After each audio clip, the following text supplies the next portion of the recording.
ಬೇರೆದು ಟ್ರೈ ಮಾಡಿ ನೋಡಿ. ಟ್ರೈ ಮಾಡೋದ್ರಲ್ಲಿ ಏನೂ ತಪ್ಪಿಲ್ಲ. ಯಾವ್ದು works best for you it's always better. ಆಯಿತಾ? ನಾನು ಏನು ಹೇಳಿದೆ ಇಲ್ಲಿಂದನೇ ಹಾಕಬೇಕು ಅಂದರೆ ಹಂಗೆ ಆಗಲ್ಲ. ಅದು ನಾನು ಹೇಳಿದ್ದೆ ಸರಿ ಅಂತ ಅಲ್ಲ ಅಲ್ಲಿ. ಸೊ ಬೇರೆ ಬೇರೆ ಥರ ಇರುತ್ತೆ, ಎಸ್ಪೆಷಲಿ ಕೋಚಸ್ಗೆ. ಸೊ ನಾವು ಸ್ವಲ್ಪ ಇದ್ರ ಬಗ್ಗೆ ಯೋಚನೆ ಮಾಡಿದ್ರೆ ನಮಗೂ ಕಲಿಯೋಕ್ಕೆ ಸಿಗುತ್ತೆ. ಸೊ ಕೋಚಿಂಗ್ ನಾವು ಹೇಳ್ದಂಗೆ ಆಗಬೇಕು, ಇದೇ ರೀತಿ ಬರಬೇಕು ಅಂದರೆ ಅದು ಕೋಚಿಂಗ್ ಆಗಲ್ಲ, ಆರ್ಡ್ರ್ ಆಗುತ್ತೆ ಅಷ್ಟೇ.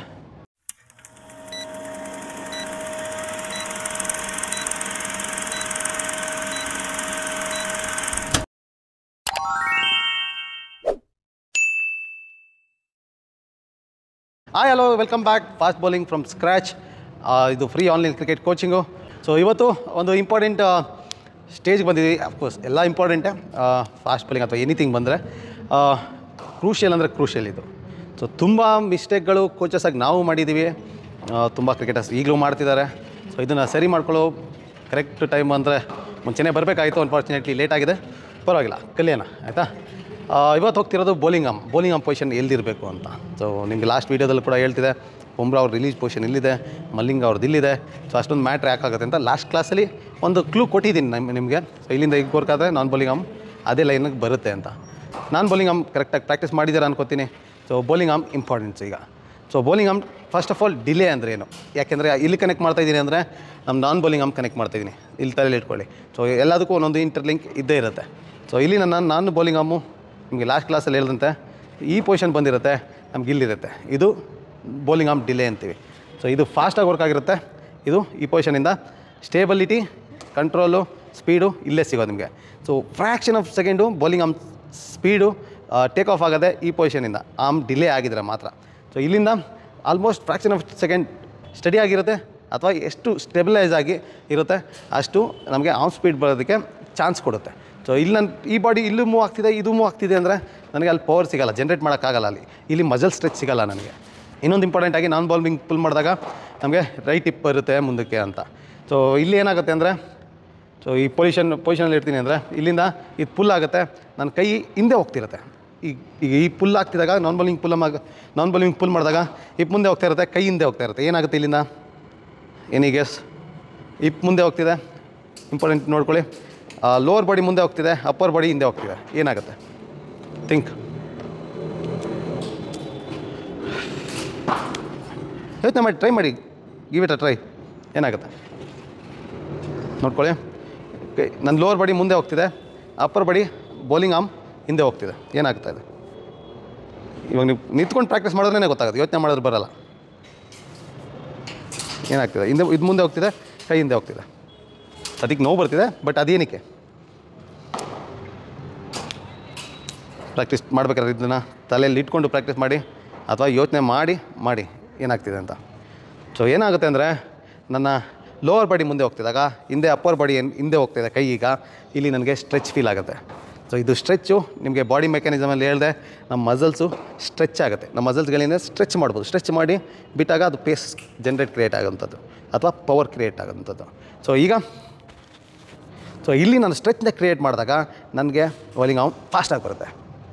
ಇಲ್ಲಿಂದ ಪೊಸಿಷನಲ್ಲಿ ಇಟ್ಕೊಂಡೆ ಎಕ್ಸ್ಪ್ಲೇನ್ ಮಾಡ್ತೀನಿ. ಫಸ್ಟು ನಾನು ಬೌಲಿಂಗ್ ಆಮ್ ಹೀಗೆ ಇಲ್ಲಿ ನೋಡ್ಬೋದು, ಸ್ಲೋ ಮೋಷನಲ್ಲಿ ಹಾಕೋಕ್ಕಾದ್ರೆ ಟ್ರೈ ಮಾಡ್ತೀನಿ. ನಾನು ಎಷ್ಟು ಫಾಸ್ಟಾಗಿ ಬರುತ್ತೆ ನೋಡಿ ಆಮ್ ಸ್ಪೀಡು. ಸೊ ಇದನ್ನು ಪುಲ್ ಮಾಡಿರ್ತೀನಿ. ಫಸ್ಟ್ ಆ್ಯಕ್ಟಿವೇಟ್ ಪೊಸಿಷನ್ ಇದು ಬೌಲಿಂಗ್ ಆಮ್ ಕೂಡ ಇಲ್ಲಿ ಬರುತ್ತೆ. ಸೊ ಇಲ್ಲಿಂದ ನಿಮಗೆ ಮೇಲಿಂದನೇ ತೊಗೊಬರ್ಬೋದು, ಅಥವಾ ಸ್ಟ್ರೈಟ್ ಇಲ್ಲಿಂದನೇ ತೊಗೊಬರ್ಬೋದು. ಸೊ ಇಲ್ಲಿಂದ ಏನಾಗುತ್ತೆ ಅಂದರೆ ಸೈಡ್ ಒಂದು ನೋಡ್ಕೊಳ್ಳಿ, ಇದು ಇಲ್ಲಿ ಬಂದಿರುತ್ತೆ ಕೈ. ಎರಡು ಒಟ್ಟಿಗೆ ಇದೆ, ಬಟ್ ಎಲ್ಲಿದೆ ಕೈ ಈಗ? ಯೂಶ್ವಲಿ ಏನು ಹೇಳ್ತಾರೆ, ಇಲ್ಲಿರಬೇಕಂತ. ಹೀಗೆ ಅಲ್ಲ, ಇಲ್ಲಿಂದ ಈ ಕೈ ಎಕ್ಸ್ಟೆಂಡ್ ಆದಾಗ ಈ ಕೈ ಇಲ್ಲೇ ಎಕ್ಸ್ಟೆಂಡ್ ಆಗಿರುತ್ತೆ. ಫಾಸ್ಟಾಗಿ ಮೂವ್ ಆಗಬೇಕಾಗತ್ತೆ. ನಾನು ಬೌಲಿಂಗ್ ಆಮ್ ಇಲ್ಲಿ ಹೋಗುತ್ತೆ. ಸೊ ಇಲ್ಲಿ ಪುಲ್ ಮಾಡಿದಾಗ ಇಲ್ಲಿ ಬಂದಿರುತ್ತೆ ಈ ಪೊಸಿಷನ್ಗೆ. ಇದು ಬೌಲಿಂಗ್ ಆಮ್ ಡಿಲೇ ಅನ್ನೋದು.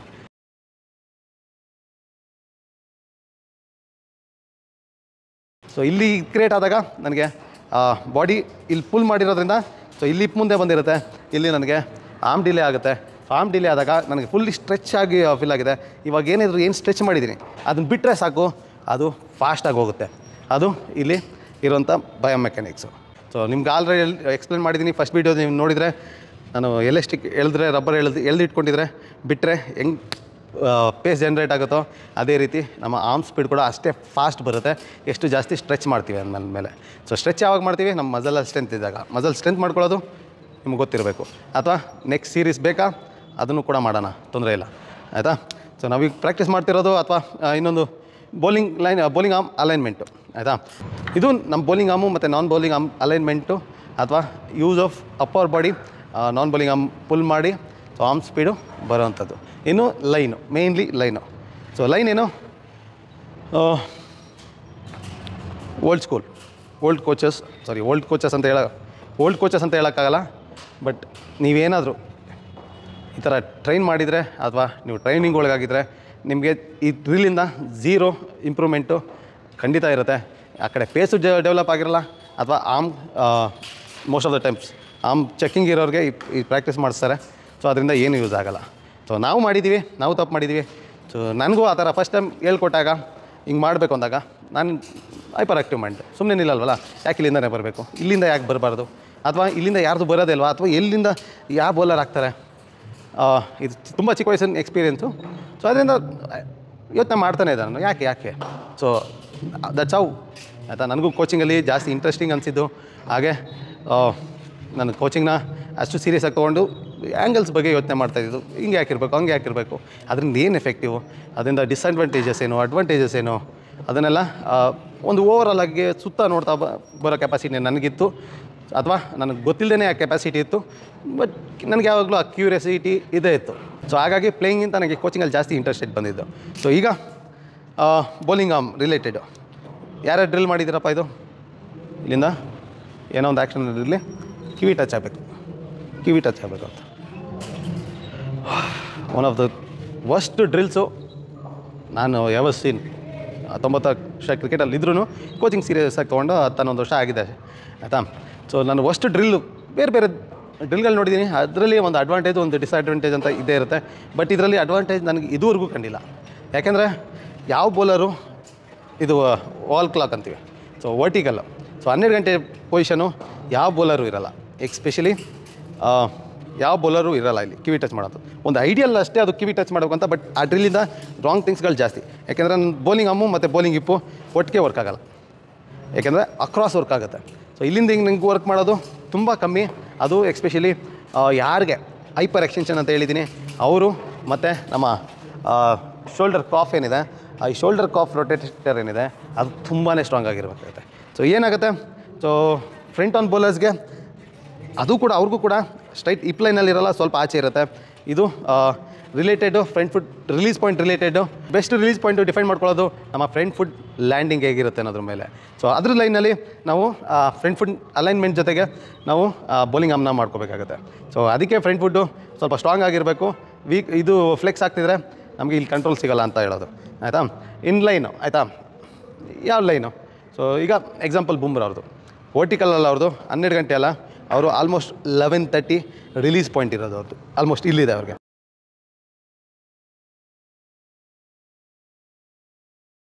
ಸೊ ಪ್ರತಿಯೊಬ್ಬರು ಬುಮ್ರಾ ಆಗೋಕ್ಕಾಗಲ್ಲ. ಅವ್ರ ಬಾಡಿ ಅವ್ರಿಗೆ ನಾನು ಹೇಳ್ದಂಗೆ, ನಾನು ಇನ್ನೂ ಅವ್ರು ನೋಡಿಲ್ಲ, ಬಟ್ ನಾನು ಗೆಸ್ ಮಾಡ್ಬೋದು. ಅವ್ರಿಗೆ ಹೈಪರ್ ಎಕ್ಸ್ಟೆನ್ಷನ್ ಇದೆ. ಆಬ್ವಿಯಸ್ಲಿ ಅವ್ರ ಶೋಲ್ಡರಲ್ಲಿ ತುಂಬ ಸ್ಟ್ರೆಂತ್ ಇದೆ. ಸೊ ಎಲ್ಲರೂ ಬುಮ್ರಾ ಆಗೋಕ್ಕಾಗಲ್ಲ. ಬುಮ್ರಾ ತ ಸ್ಟೈಲಲ್ಲಿ ಮಾಡ್ಬೋದು ಅಷ್ಟೇ, ಅಷ್ಟು ಜೋರಾಗಿ ಆಗೋಕ್ಕೆ ಅಷ್ಟು ಈಸಿ ಅಲ್ಲ ಅದು ಆಯಿತಾ. ಸೊ ಬುಮ್ರಾ ಅವ್ರದ್ದು ಆ್ಯಕ್ಷನ್ ಎಲ್ಲಿ ಬರುತ್ತೆ ಅಂದರೆ, ಇಲ್ಲಿಂದ ಅವ್ರದ್ದು 2 ಕೈ ಒಟ್ಟಿಗೆ ಡ್ರಾಪ್ ಆಗುತ್ತೆ. ಅವ್ರಿಗೆ ಆರ್ಮ್ ಸ್ಪೀಡ್ ಅದು ತುಂಬ ಫಾಸ್ಟಾಗಿದೆ. ಅದು ಅವ್ರಿಗೆ ಗಾಡ್ ಗಿಫ್ಟ್ ಅಂದರೆ ತಪ್ಪಾಗಲ್ಲ. ಸೊ ಆಗಲೇ ಹೇಳ್ತಿದ್ದೆ, ನಮ್ಮ ರೊಟೇಟರ್ ಕಾಫು ಮತ್ತು ಹೈಪರ್ ಎಕ್ಸ್ಟೆನ್ಷನ್ 2 ಕಾಂಬಿನೇಷನಲ್ಲಿ ಇದ್ದರೆ ಮಾತ್ರ ಆ ರೀತಿ ವರ್ಕ್ ಆಗೋಂಥದ್ದು. ಸೊ ಇಲ್ಲಿ ಸ್ಟ್ರೈಟ್ ರಿಲೀಸ್ ಪಾಯಿಂಟಲ್ಲಿ ಫಾಸ್ಟಾಗಿ ಹಾಕೋದೇ ಇಲ್ಲ ಅಂತಲ್ಲ, 1, 2, 3 ಬೌಲರ್ಸ್ಗಳಷ್ಟೇ, ಪ್ರತಿಯೊಂದು ಎಲ್ಲರ ಕೈಲೂ ಆಗೋಲ್ಲ. ಸೊ ಇದು ಬೇಸಿಕ್ ಆಗಿರೋದ್ರಿಂದ ಸ್ವಲ್ಪ ಡೀಟೇಲಿಂಗ್ ಹೋಗ್ತಾ ಇದ್ದೀನಿ ಅಷ್ಟೇ. ಸೊ ಇದನ್ನು ಅರ್ಥ ಮಾಡ್ಕೊಳ್ಬೇಕಾಗುತ್ತೆ. ಕ್ರಿಕೆಟಲ್ಲಿ ಕಾಂಪ್ಲಿಕೇಟೆಡ್ ವಿಷಯಗಳನ್ನ ಸಿಂಪಲಾಗಿ ಹೇಳ್ಕೊಡೋದು ನನ್ನ ಎಕ್ಸ್ಪರ್ಟೀಸು, ಕಲಿಯೋದು ಬಿಡೋದು ನಿಮಗೆ ಬಿಟ್ಟಿದ್ದು. ಬೆಸ್ಟು ರಿಲೀಸ್ ಪಾಯಿಂಟ್ ಯಾವುದು ಅಂದರೆ ಫಾಸ್ಟ್ ಬೌಲಿಂಗ್ಗೆ, ಅದು ನಮ್ಮ ವಾಲ್ ಕ್ಲಾಕಲ್ಲಿ 12:30 ನಾವು 2:30ವರೆಗೂ ನಾವು ರಿಲೀಸ್ ಪಾಯಿಂಟ್ನ ಮಾಡ್ಬೋದು. ಇಲ್ಲಿಂದ ಹಾಕೋಕ್ಕಾಗಲ್ಲ, ಇದು ಅಂಡರ್ ಆರ್ಮ್ ಹೋಗುತ್ತೆ. ನಾವು 2:30 ಕ್ಲೋಸ್ ಟು 3 o'clockವರೆಗೂ ಹೋಗ್ಬೋದು. ಬಟ್ 3 o'clock ಕೆಳಗಡೆ ಖಂಡಿತ ಹೋಗೋಕ್ಕಾಗಲ್ಲ, ಅದು ಅಂಡರ್ ಆರ್ಮ್ ಆಗುತ್ತೆ, ಅದು ಇಲ್ಲಿಗಲ್ ಡೆಲಿವರಿ ಆಗುತ್ತೆ. ಸೊ ಇಲ್ಲಿಂದ ಬೆಸ್ಟ್ ಅಡ್ವೈಸ್ ಮಾಡೋದು, ಅನ್ಲೆಸ್ ಲೈಕ್ ಬುಮ್ರಾ ಏನಾದರೂ ಸಮ್ಟೈಮ್ ಡಿಫೆಕ್ಟಿವ್ ಅಂತ ಹೇಳ್ಬೋದು ಅದನ್ನ. ಸೊ ಆ ಥರ ಎಲ್ರಿಗೂ ಇರೋಲ್ಲ, ತುಂಬ ಕೆಲವ್ರಿಗೆ ಮಾತ್ರ ಸಿಗೋದಂತು. ಸೊ ಆ ಥರ ಕಾಂಬಿನೇಷನ್, ಬರೀ ಹೈಪರ್ ಎಕ್ಸ್ಟೆನ್ಷನ್ ಅಲ್ಲ, with shoulder calf rotation, speed, strength. So best release points fast ಬೌಲಿಂಗೆ 12:30 2:30ವರೆಗೂ. ಸೊ ಇಲ್ಲಿ ನಮಗೆ ಫಾಸ್ಟಾಗಿ ಹಾಕ್ಬೋದು. ಯಾಕೆ ಹೇಳಿ ನೋಡೋಣ. ಸೊ ನನಗೆ ಇಲ್ಲಿ ಸ್ಟೆಬಿಲಿಟಿ ಇದೆ, ಈ ಲೈನಲ್ಲಿ ನನಗೆ ಫ್ರಂಟ್ ಫುಟ್ ಸ್ಟೆಬಿಲಿಟಿ ಸಿಗ್ತಿದೆ, ನಾನು ಬೌಲಿಂಗ್ ಆಮ್ ಕಂಟ್ರೋಲ್ ಮಾಡ್ತಿದ್ದೆ. ಸೊ ಇಲ್ಲಿ ನನಗೆ ಇಲ್ಲಿ ಪೂಲ್ ಮಾಡಿದಾಗ ಈ ಕೈ ಬರುತ್ತಲ್ಲ ಆ ರೀತಿ. ಸೊ ಇದು ಬೆಸ್ಟ್ ಪೊಸಿಷನ್ಸು ಫಾಸ್ಟ್ ಬೌಲಿಂಗ್ಗೆ. ಇನ್ನು 12 ಗಂಟೆಗೆ ಬಂದರೆ ಏನಾಗುತ್ತೆ, ಸೊ ಈಗ ರಿಲೀಸ್ ಪಾಯಿಂಟು ನನ್ನ ರೈಟ್ ಟಿಪ್ ಮೇಲಿದೆ, ನಾನು ರೈಟ್ ಟಿಪ್ ಮೂವ್ ಆಗ್ತಾ ಇರುತ್ತೆ, right side of the body move ಆಗ್ತಾ ಇರೋದ್ರಿಂದ ನನಗೆ ಅಲ್ಲಿ ಸ್ಟೆಬಿಲಿಟಿ ಸಿಗೋಲ್ಲ. ಸೊ ನನ್ನ ಸ್ಟೆಬಿಲಿಟಿ ಸಿಗದೆ ಹೋದರೆ ನನಗೆ ಆರ್ಮ್ ಸ್ಪೀಡ್ ಸಿಗೋಲ್ಲ. ನೋಡಿ ಇಲ್ಲಿಂದ ಇದು 2 ಒಟ್ಟಿಗೆ ವರ್ಕ್ ಆಗ್ತಿದ್ರೆ ನನಗೆ ಆರ್ಮ್ ಸ್ಪೀಡ್ ಇಲ್ಲಿಂದ ಸಿಗುತ್ತೆ, ಅಥವಾ ಆ ಸ್ಟ್ರೆಚ್ ಇಲ್ಲಿಂದ ಸಿಗುತ್ತೆ. ನನಗೆ 2 ಒಟ್ಟಿಗೆ ವರ್ಕ್ ಆದರೆ ಆರ್ಮ್ ಸ್ಪೀಡು ಇಲ್ಲ, ಆ ಸ್ಟ್ರೆಚ್ಚು ಇಲ್ಲ. ಸೊ ಹಾಗಾಗಿ ಈ ಪೊಸಿಷನು ರಾಂಗು. ಸೊ ಇಲ್ಲಿ ಬಂದರೆ ನನಗೆ ಈ ಬಾಡಿ ಮೂವ್ ಆಗ್ತಾಯಿದ್ರು ನನಗೆ ಇಲ್ಲಿ ಸ್ಟೆಬಿಲಿಟಿ ಇದೆ ನನಗೆ. ಸೊ ಇದು ಅಕ್ರಾಸ್ ದ ಲೈನು. ಸೊ ಆಗಲೇ ಹೇಳ್ತಿದ್ದೆ, ಅಕ್ರಾಸ್ ದ ಲೈನ್ ಕೂಡ ನಾವು ಪ್ರೀವಿಯಸ್ ಕ್ಲಾಸಲ್ಲೂ ಹೇಳಿದೆ, ನಾವು ಕಾರ್ನರ್ ಟು ಕಾರ್ನರ್ ಯೂಸ್ ಮಾಡಬೇಕಾಗುತ್ತೆ. So right shoulder left Tipu, left shoulder right Tipu, ಆ ರೀತಿ ಕೂಡ ವರ್ಕೌಟ್ ಇರುತ್ತೆ ಅಂತ. ಸೊ ನಾವು ಇಲ್ಲಿಂದ ನಾವು ಅಕ್ರಾಸ್ ಫಿನಿಶ್ ಮಾಡ್ತಾಯಿರ್ತೀವಿ, ಬಿದ್ದಲ್ಲ. ಇಲ್ಲಿಂದ ಆಗಲೇ ಹೇಳ್ದಂತೆ ತುಂಬ ಕಷ್ಟ ಇರುತ್ತೆ. ನೀವು ಯಾರು ಸ್ಲೋ ಆಗ್ತಿದ್ದೀರಾ ಅಥವಾ ಇನ್ ಸ್ವಿಂಗ್ ಅಂತ ಹೇಳ್ಕೊತೀರಾ, ಬಟ್ ಹೋಗ್ತಾ ಇರೋದೇ ಒಳಗಡೆ ಹೋಗ್ತಾ ಇರೋದು ವಿತೌಟ್ ಪೇಸ್ ಏನಿಲ್ಲ, ಸುಮ್ಮನೆ ಹಾಕಿದ್ದೆಲ್ಲ ಡೌನ್ ದ ಲೆಗ್ಗೆ ಹೋಗ್ತಿದೆ ಅಂದರೆ one of the main reasons ಇದು. 12 o'clock ಎಲ್ರಿಗೂ ಅಲ್ಲ, 11:30 ಅಡ್ವೈಸ್ ಮಾಡೋದೇ ಇಲ್ಲ. ಇದು ಅಲೈನ್ಮೆಂಟು. ಇಲ್ಲಿಂದ 2:30 ಹಿಡಿದು 12:30 ವರ್ಲ್ಡ್ ಕ್ಲಾಕ್ ಈ ರೀತಿ. ಸೊ 12 o'clock ಬೇಡ, ಈ ಕಡೆ 12 o'clock ಆದಮೇಲೆ ಎಲ್ಲೂ ಬೇಡ. ಯಾಕೆಂದರೆ ಇಮ್ಯಾಜಿನ್ ಮಾಡಿ, ನನಗೆ ಇದೇ ಇಲ್ಲ ಇಲ್ಲಿ, ನನಗೆ ಈ ಕಡೆ ಸಪೋರ್ಟ್ ಏನೂ ಇಲ್ಲ. ನನಗಿಲ್ಲ ಅದೇ ಸಪೋರ್ಟ್ಗೆ ನಾನು ಬೌಲಿಂಗ್ ಆಮ್ ಇದೆ, ನನಗೆ ಕಾಲಿದೆ ಸಪೋರ್ಟ್ ಕೊಡೋದಕ್ಕೆ ಕೈಗೆ. ಸೊ ಇಲ್ಲಿ ಹೋಗ್ತಿದ್ದಂಗೆ ನನ್ನ ಕೈಯಲ್ಲಿ ಏನು ಕಂಟ್ರೋಲ್ ಇಲ್ಲ ಇಲ್ಲಿ ನನಗೆ ಫಿನಿಷಿಂಗೆ. ಸೊ ಮೋರ್ ಆಫನ್ ಇಲ್ಲಿ ಜಾಸ್ತಿ ಈ ಕಡೆ ಬಾಡಿ ಫಾಲ್ ಆಗೋದು ತುಂಬ ಕಾಮನ್ ಆಗುತ್ತೆ. ಸೊ ಇವತ್ತು ಪ್ರಾಕ್ಟೀಸ್ ಮಾಡೋದು ಹೇಗೆ ಹಾಗಾದರೆ, ಪ್ರತಿಯೊಂದೂ ಆ್ಯಡ್ ಮಾಡ್ತಾಯಿದ್ದೀವಿ, ಈಗಲೂ ಕೂಡ ಅದನ್ನೇ ಮಾಡ್ತಿರೋದು. ಸೊ ಸೈಡ್ ಆನ್ ಇರೋರು ಕ್ಲೋಸ್, ಲೆಫ್ಟ್, ರಿಟರ್ನ್, ಲ್ಯಾಂಡ್. ಕೈ ನೋಡ್ಬೋದು ನನ್ನ ಕೈ ಎಲ್ಲಿದೆ ಅಂತ. ಇನ್ನೊಂದು ಅಬ್ಸರ್ವ್ ಮಾಡಿದ್ದೀರಾ, ಇವತ್ತೊಂದು ಕೊಡಲಾ ಟಿಪ್ಪು, ಬಾಡಿ ಹೇಗೆ ವರ್ಕ್ ಆಗುತ್ತೆ ಅಂತ ನಮ್ಮ ಬಾಡಿ. ಬೇಕಾ ಬೇಡವಾ ಹೇಳಿ ಬೇಗ.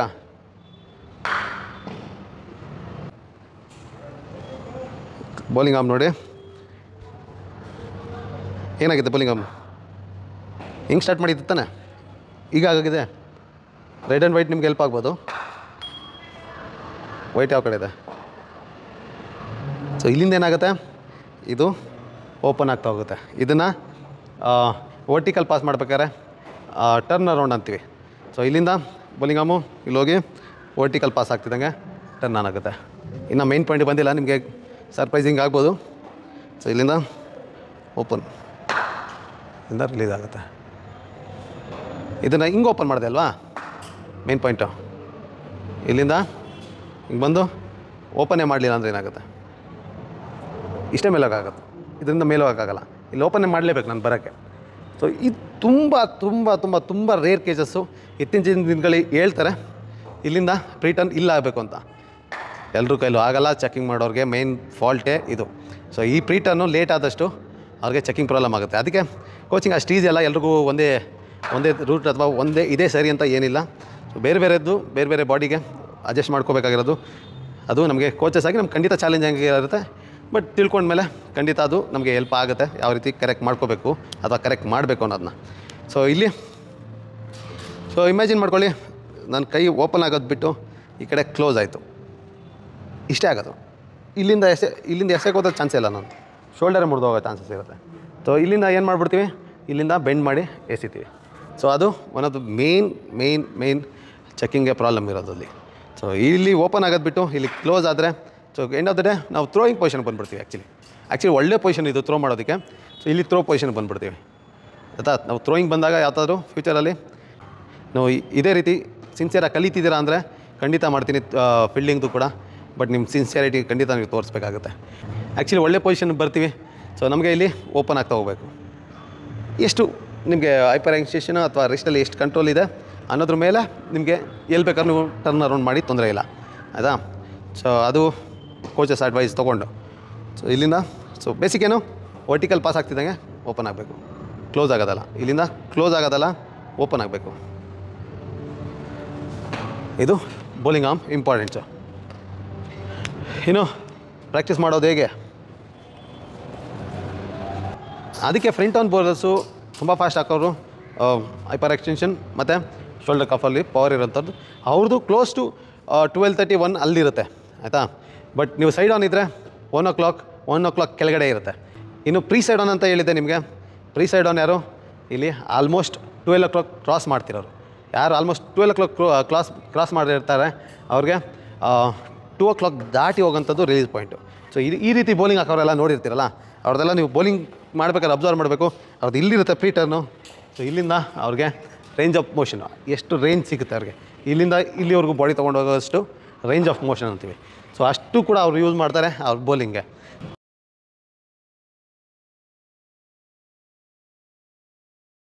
ಸೊ ಇಲ್ಲಿಂದ ಈ ಪ್ರೀ ಸೈಡ್ ಆನ್ ಇರ್ತಾರೆ, ಇದನ್ನು ಕೂಡ ಈಗ ಎಸಿತಾರೆ.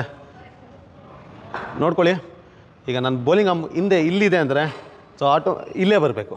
ಇಲ್ಲಿಂದ ಇಲ್ಲಿ ಹಾಕೋಕ್ಕಾಗುತ್ತಾ, ಸ್ಪಿನ್ನರ್ ಹಾಕ್ಬೋದು. ಬಟ್ ಫಾಸ್ಟ್ ಬೌಲರ್ಸ್ ಆಗೋಲ್ಲ. ಸೊ ಇಲ್ಲಿಂದ ಸ್ಟ್ರೈಟ್ ಲೈನು ಹೋಲ್ಡ್ ಮಾಡಿ ಬಾಲ್ನ ಹೋಲ್ಡ್ ಮಾಡಿ ಲಾಸ್ಟ್ ರಿಲೀಸ್ ಟೈಮಿಗೆ ಬಂದಾಗ ಮಾತ್ರ ಇದಾಗುತ್ತೆ. ಇನ್ ಕೇಸ್ ಅವ್ರೇನಾದ್ರು ಇಲ್ಲೇ ಬಿಟ್ಟರೆ ಯೋಚನೆ ಮಾಡಿ ಬಾಲ್ ಯಾವ ಮೂಲೆಗೆ ಹೋಗ್ಬೋದು. ಅದು ಪ್ರೀ ಸೈಡ್ ಆನ್ ಇರೋದು ಇಲ್ಲಿ ಹೀಗೆ. ಸೊ ನಾವು ಟ್ರೈನ್ ಮಾಡ್ತಿರೋದು ಬೇಸಿಕ್ ಆಗಿರೋದ್ರಿಂದ ಸೈಡ್ ಆನ್ ಪೊಸಿಷನ್ ಅವ್ರಿಗೆ ಆರ್ಮ್ ಬರಬೇಕಾಗಿರೋದು ಬಿಟ್ವೀನ್ 1 to 2 o'clock. ಇದು ಸೈಡ್ ಆನ್ ಬೌಲರ್ಸ್ಗೆ.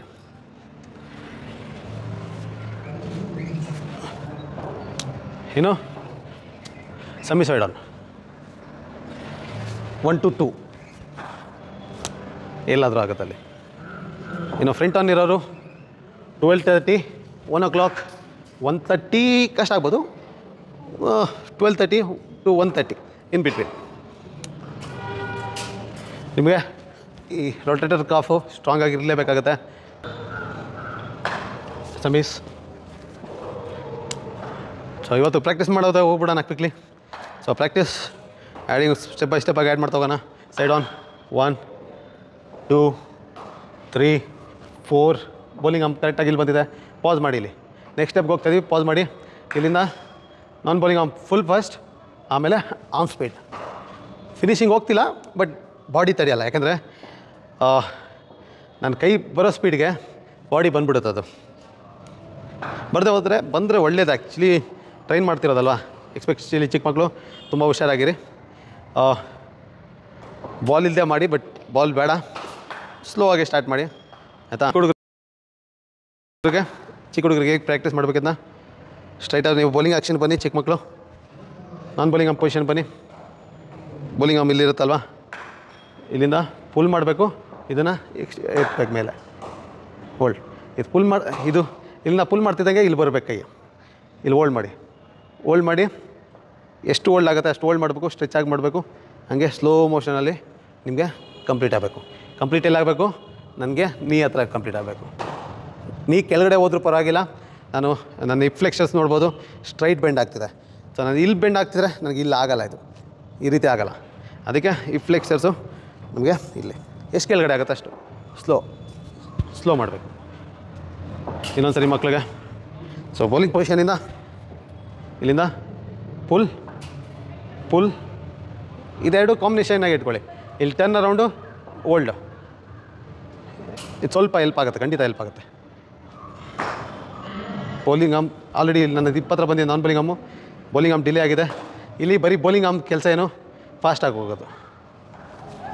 ಆ್ಯಕ್ಚುಲಿ ನಾವು ಶೋಲ್ಡ್ರಿಂದ ಎಫೆಕ್ಟ್ ಹಾಕೋಬೇಕಾಗಲ್ಲ. ಅದು ಪುಲ್ ಮಾಡಿರೋದನ್ನ ನಾವು ಜನರಲಾಗಿ ಬಿಟ್ಟರೆ ಅದು ಹೋಗುತ್ತೆ. ಅನ್ಲೆಸ್ ಬೌನ್ಸರ್ ಅಥವಾ ಯಾರ್ಕರ್ ಹಾಕ್ತಿದ್ದೀವಿ ಅನ್ನೋದು ಬಿಟ್ಟರೆ ಶೋಲ್ಡರಿಂದ ಎಫರ್ಟ್ ಹಾಕಬೇಕಾಗುತ್ತೆ. ಅದರ್ವೈಸ್ ಕನ್ಸಿಸ್ಟೆಂಟಾಗಿ ಒಂದು ಬಾಡಿ ಫೀಲ್ ಬೌಲಿಂಗ್ ಅಂತ ಏನು ಹೇಳ್ತೀವಿ ಅದು ನ್ಯಾಚುರಲ್ ಆಗುತ್ತೆ. ಅದು ತುಂಬ ದೂರದ ಮಾತುಗಳವು, ಈಗಲೇ ಬೇಡ ಅವು.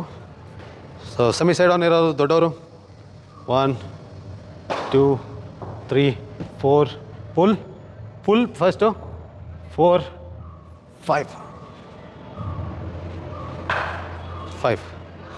ಆದಷ್ಟು ಈ ಕಾಲನ್ನ ಹಿಂದೆ ಇಟ್ಕೊಳ್ಳಿ, ನೋಡೋಣ ಹೇಗೆ ವರ್ಕ್ ಆಗುತ್ತೆ. ಸೆಮಿ ಸೈಡ್ ಆನ್ 1 2 3 ಎಷ್ಟಾಗುತ್ತೆ ಅಷ್ಟು ಹೋಲ್ಡ್ ಮಾಡಬೇಕಿಲ್ಲಿ. 4 ಫ್ರಂಟ್ ಆನ್ ಇರೋರು 1 2 3 4 5 ಫಿನಿಷ್ ಮಾಡ್ಬೇಕಾರೆ ನೀ ಕೆಳಗಡೆ ಸೊ ಈ ಫೆಲ್ವಿಕ್ಸ್ ಫ್ಲೆಕ್ಸರ್ನ ವರ್ಕ್ ಮಾಡ್ಕೊಳ್ಳೋದು ಇಂಪಾರ್ಟೆಂಟ್ ಆಗುತ್ತೆ. ಇನ್ನು ತುಂಬ ವಿಷಯಗಳಿದೆ ಈ ಬೌಲಿಂಗ್ ರಿಲೀಸ್ ಪಾಯಿಂಟ್ಗೆ ಅಥವಾ ಯಾವ ರೀತಿ ಯೂಸ್ ಮಾಡ್ಕೋತೀವಿ ಅನ್ನೋದಕ್ಕೆ. ಸೊ ಇದು ಬೇಸಿಕ್ ಅಷ್ಟೇ, ಇನ್ನೂ ತುಂಬ ವಿಷಯಗಳು ಆ್ಯಡ್ ಆಗ್ತಾ ಹೋಗ್ತವೆ. ಸೊ ಖಂಡಿತ ಫ್ಯೂಚರಲ್ಲಿ ನಿಮ್ಮ ಜೊತೆ ಏನಾದ್ರು ವರ್ಕ್ ಮಾಡೋಕ್ಕೆ ಚಾನ್ಸ್ ಸಿಕ್ಕಿದ್ರೆ ಖಂಡಿತ ಅವಾಗ ನಿಮಗೆ ತಿಳಿಸ್ಕೊಡ್ತೀನಿ ನಿಮ್ಮ ಬಾಡಿಗೆ ಹೇಗೆ ಆಗುತ್ತೆ ಅಂತ. ಸೊ ಎಲ್ಲರದ್ದು ತಿಳ್ಕೊಂಡು ಏನು ಪ್ರಯೋಜನ ಇಲ್ಲ, ಬಟ್ ನಿಮ್ಮ ಬೌಲಿಂಗ್ಗೆ ಯಾವ ರೀತಿ ಎಫೆಕ್ಟಿವ್ ಆಗ್ಬೋದು ಅನ್ನೋದನ್ನು. ಸೊ ನಿಮ್ಮದು ಬೌಲಿಂಗ್ನ ಅಷ್ಟು ಈಸಿ ಅಲ್ಲ, ನಮಗೂ ಕೂಡ ಅಷ್ಟು ಈಸಿ ಅಲ್ಲ ಹೇಳೋದಕ್ಕೆ, ಆಯಿತಾ. ನಾವು ಕೂಡ ಸ್ಟಡಿ ಮಾಡಬೇಕಾಗುತ್ತೆ. ಅದಕ್ಕೆ ನಿಮ್ಮ ಬೌಲಿಂಗ್ ವೀಡಿಯೋಗಳನ್ನ ನಾವು ತೊಗೊಂಡು ಬೇರೆ ಬೇರೆ ಆ್ಯಂಗಲಿಂದ ತೊಗೊಂಡು ಅದನ್ನು ಅನಲೈಸ್ ಮಾಡಿ ಎಲ್ಲೇನು ತಪ್ಪಾಗ್ತಿದೆ ಅದನ್ನೆಲ್ಲ ಕಂಡುಹಿಡಬೇಕಾಗುತ್ತೆ. ಸೊ ಅದಕ್ಕೆ ಅಂತ video setup, video analysis setup ಎಲ್ಲ ತುಂಬ ಎಕ್ಸ್ಪೆನ್ಸಿವ್, ಕಾಸ್ಟ್ಲಿ ಅದೆಲ್ಲ ಇರುತ್ತೆ. ಸೊ ಅನಾಲಿಸಿಸ್ ಮಾಡೋದಕ್ಕೆ ಹಾಗಾಗಿ ಸೊ ನಾನು ಒಂದು ಹೇಳಿ ಇನ್ನೊಬ್ಬರು ಬೇರೆ ಥರ ಟ್ರೈ ಮಾಡಿ ಇಂಜುರಿ ಆಗೋದು ನನಗೆ ಬೇಕಾಗಿಲ್ಲ. ಅದು ಸೊ ಬೇಸಿಕ್ ಒಂದು ಟ್ರೈ ಮಾಡಿ. ಸೊ ಫ್ಯೂಚರಲ್ಲಿ ದೇವ್ರ ಇಚ್ಛೆ ಇದ್ದರೆ ಖಂಡಿತ ನಿಮ್ಮ ಜೊತೆ ವರ್ಕ್ ಮಾಡ್ತೀನಿ. ಸೊ ನಿಮ್ಮ ಬೌಲಿಂಗ್ಗೆ ಆದಷ್ಟು ಬೇಗ ಆದಷ್ಟು ಒಳ್ಳೆಯದು. ಸೊ ನಮಗೆ ಏಜ್ ಅನ್ನೋದು ನಿಲ್ಲಲ್ಲ, ಮುಂದೆ ಹೋಗ್ತಾನೆ ಇರುತ್ತೆ. ಸೊ ಕಾಂಪಿಟೇಷನ್ ಲೆವೆಲಲ್ಲಿ ಆದಷ್ಟು ಬೇಗ ನಿಮ್ಮ ಜೊತೆ ವರ್ಕ್ ಮಾಡೋಕ್ಕೆ ಸಿಕ್ಕಿದ್ರೆ I will be more happy to work. Ignore ಮಾಡೋರು ಮಾಡಲಿ, ಯಾರು ಗುರುದಕ್ಷಿಣೆ ಕಳಿಸ್ತಿದ್ದೀರಾ ನೀವು ಟ್ರಾನ್ಸಾಕ್ಷನ್ ಹಿಸ್ಟ್ರಿನ ಕಾಪಾಡ್ಕೊಳ್ಳಿ, ಮುಂದೆ ಕೆಲಸಕ್ಕೆ ಬಂದರೂ ಬರ್ಬೋದು. ಇದೇ ಆನ್ಲೈನ್ ಕೋಚಿಂಗ್ನ ಈ ಕ್ವಶನ್ ಬರೋಕ್ಕಿಂತ ಮುಂಚೆ ವರ್ಕ್ಶಾಪ್ ಮಾಡಬೇಕು ಅಂತ ಇದ್ದೆ, ಅದು ಪೇಯ್ಡ್ ಆಗಿರ್ತಿತ್ತು. ಈ ಪ್ರಶ್ನೆ ಬಂದಮೇಲೆ ಸ್ವಲ್ಪ ನನಗೆ ರಿಯಲೈಸ್ ಆಯಿತು. ಸೊ ನನಗೂ ಗೊತ್ತು ಕರ್ಮ ಏನು ಕ್ರಿಕೆಟಲ್ಲಿ ಅಂತ. ಸೊ ಅದಕ್ಕಾಗಿ ನಿಮಗೆ ಫ್ರೀಯಾಗಿ ತರ್ತಾ ಇದ್ದೀನಿ. ಫ್ರೀ ಕೋಚಿಂಗು ನಿಮಗೆ ಅವಶ್ಯಕತೆ ಇದ್ದರೆ ಮಾತ್ರ. ಈ ಆಪ್ಷನ್ ಇರೋದು ಫ್ರೀ ಬಗ್ಗೆ ಗೊತ್ತಿರೋರು. ಫ್ರೀಯಾಗಿ ಸಿಗೋದು ಯೂಶಲಿ ಜಾಸ್ತಿ ದಿನ ಬಾಳಿಕೆ ಬರೋಲ್ಲ ಅಥವಾ ನಮಗೆ ಲಾಂಗ್ ಟರ್ಮಲ್ಲಿ ಹೆಲ್ಪ್ ಆಗೋಲ್ಲ. ಸೊ ಕರ್ಮ ಅನ್ನೋದು ಎಲ್ಲದರಲ್ಲೂ ಇದ್ದೇ ಇರುತ್ತೆ. ನಿಮ್ಮ ಕೈಲಾದಷ್ಟನ್ನ ನೀವು ಖಂಡಿತ ನೀಡ್ಬೋದು. ಇಲ್ಲಿ ಕೊಟ್ಟಿರೋಂಥ ಸ್ಕ್ಯಾನರ್ಗೆ ಅಥವಾ 8310683252 ನಂಬರ್ಗೆ. ನೀವು ಇಗ್ನೋರ್ ಮಾಡಿದ್ರು ನಾನು ಕೊಟ್ಟಂಥ ಕಮಿಟ್ಮೆಂಟ್ನ ನಾನು ಇಗ್ನೋರ್ ಮಾಡೋದಿಲ್ಲ. 0ಇಂದ ಬ್ಯಾಟಿಂಗ್, ಬೌಲಿಂಗ್, ಹಾಗೆ 0ಇಂದ ಇಂಡಿಯಾ ಆಡೋವರೆಗೂ ಯಾವ್ಯಾವ ಸ್ಟೆಪ್ಗಳಿದೆ ಅದ್ರ ಬಗ್ಗೆ ಎಲ್ಲ ಒಂದು ವೀಡಿಯೋ ಸೀರೀಸ್ನ ಕೊಡ್ತೀನಿ ಅಂತ ಹೇಳಿದೆ. ಅದನ್ನು ಕಂಪ್ಲೀಟ್ ಮಾಡೇ ಮಾಡ್ತೀನಿ, ಆಯಿತಾ. Good luck, all the best. ನಿಮಗೆ 4 ದಿನ ಟೈಮ್ ಇದೆ. ಅರ್ಥ ಆಗ್ತಿಲ್ವಾ ಮರ್ತಿ ತೆಗೆದು ನೋಡಿ, ಬೇರೆ ಬೇರೆದು ಟ್ರೈ ಮಾಡಿ ನೋಡಿ. ಟ್ರೈ ಮಾಡೋದ್ರಲ್ಲಿ ಏನೂ ತಪ್ಪಿಲ್ಲ. ಯಾವ್ದು works best for you it's always better, ಆಯಿತಾ. ನಾನು ಏನು ಹೇಳಿದೆ ಇಲ್ಲಿಂದನೇ ಹಾಕಬೇಕು ಅಂದರೆ ಹಂಗೆ ಆಗಲ್ಲ. ಅದು ನಾನು ಹೇಳಿದ್ದೆ ಸರಿ ಅಂತ ಅಲ್ಲ ಅಲ್ಲಿ. ಸೊ ಬೇರೆ ಬೇರೆ ಥರ ಇರುತ್ತೆ, ಎಸ್ಪೆಷಲಿ ಕೋಚಸ್ಗೆ. ಸೊ ನಾವು ಸ್ವಲ್ಪ ಇದ್ರ ಬಗ್ಗೆ ಯೋಚನೆ ಮಾಡಿದ್ರೆ ನಮಗೂ ಕಲಿಯೋಕ್ಕೆ ಸಿಗುತ್ತೆ. ಸೊ ಕೋಚಿಂಗ್ ನಾವು ಹೇಳ್ದಂಗೆ ಆಗಬೇಕು, ಇದೇ ಆ ರೀತಿ ಬರಬೇಕು ಅಂದರೆ ಅದು ಕೋಚಿಂಗ್ ಆಗಲ್ಲ, ಆರ್ಡರ್ ಆಗುತ್ತೆ ಅಷ್ಟೇ. So good luck upcoming coaches. ಸ್ವಲ್ಪ ಬೇರೆ ಥರನೂ ಯೋಚನೆ ಮಾಡಿ, ಒಂದು ಸೈಡ್ ಆಫ್ ದ ಕಾರ್ನರ್ಲ್ಲ 2 ಸೈಡ್ ನೋಡಬೇಕಾಗುತ್ತೆ. ಸೊ ಇದೊಂದು ಕಿವಿ ಮಾತು ಯಂಗ್ಸ್ಟರ್ಸ್ಗೆ, ಯಾರು ಕೋಚಿಂಗ್ನ ಸೀರಿಯಸ್ ಆಗಿ ತೊಗೋತಿದ್ದೀರ ಅವರು. All the best, play safe, good luck.